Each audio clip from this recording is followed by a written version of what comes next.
അനുസരിച്ച് ടീനേജേഴ്സിൽ തന്നെ കുഞ്ഞുങ്ങൾ മാതാപിതാക്കന്മാരെ വിട്ട് ദൂരങ്ങളിൽ പഠനത്തിനും ജോലിക്കുമൊക്കെ പോവുക പതിവാണ്. അവരോട് ഏറ്റവും പ്രധാനമായിട്ട് നൽകേണ്ട ഉപദേശം, അവർ ചെല്ലുന്നിടത്ത് നല്ല കൂട്ടുകാരെ തിരഞ്ഞെടുക്കുക, നല്ല ആത്മീയ ബന്ധങ്ങൾ സ്ഥാപിക്കുക. അവർ പഠിച്ചിരിക്കുന്ന സാൻമാർഗിക നന്മകൾ, മാതാപിതാക്കന്മാരിൽ നിന്നും ലഭിച്ച ഉപദേശങ്ങൾ ഒരു ദിവസം ഒരു പ്രാവശ്യമെങ്കിലും ഓർക്കുവാൻ മാതാപിതാക്കന്മാർ അവരെ ഫോൺ ചെയ്തും അല്ലാതെയും അറിയിക്കുക. നിരന്തരം അവരുമായി ബന്ധപ്പെട്ടുകൊണ്ടിരിക്കുക.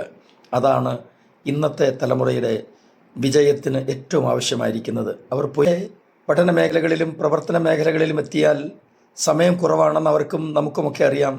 അതൊന്നും പരിഗണിക്കരുത്. എല്ലാ ദിവസവും അവരുമായി ബന്ധപ്പെടണം. എല്ലാ ദിവസവും അവരോട് കാര്യങ്ങൾ തിരക്കണം. ഇന്ന് നീ ആരോടൊക്കെയായിരുന്നു കൂട്ടുകെട്ട്, ഇന്ന് നീ ആരുമായിട്ടായിരുന്നു കൂടുതൽ സമയം ചെലവഴിച്ചത്, നിൻ്റെ ചിന്താമണ്ഡലത്തിൽ പോയ കാര്യങ്ങളൊക്കെ കുഞ്ഞുങ്ങളോട് ചോദിച്ച് മനസ്സിലാക്കണം. എങ്കിൽ മാത്രമേ വരും തലമുറ ഇവിടെ ശരിയായി നിലനിൽക്കത്തുള്ളൂ എന്ന് മറക്കരുത്. വല്ലാത്ത കാലഘട്ടത്തിലാണ് നമ്മൾ ജീവിക്കുന്നത്. നന്മ നേരുന്നു. God bless you.